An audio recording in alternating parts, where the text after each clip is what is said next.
Buongiorno e ben ritrovati con l'informazione flash di New Sicilia. Queste le notizie più importanti della mattina. In apertura la maxi operazione di oggi a Milano a contrasto del traffico internazionale di stupefacenti, riciclaggio, esercizio abusivo del credito e frode fiscale. 46 le ordinanze di custodia cautelare e 12 fermi per indiziato di delitto, coinvolti anche soggetti di Catania.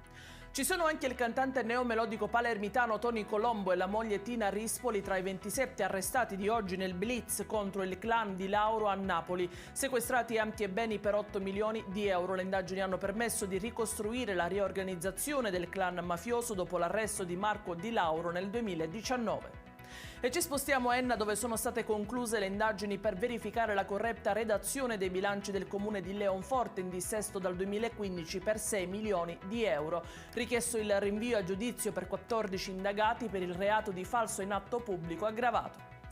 Sul corpicino del piccolo di quasi 4 anni morto ieri mattina nella casa rurale di Petralia Soprana è stata disposta l'autopsia. Da stabilire se dietro il decesso del bambino vi sia una fuga di gas, come ipotizzato in un primo momento, o problemi respiratori causati da una influenza.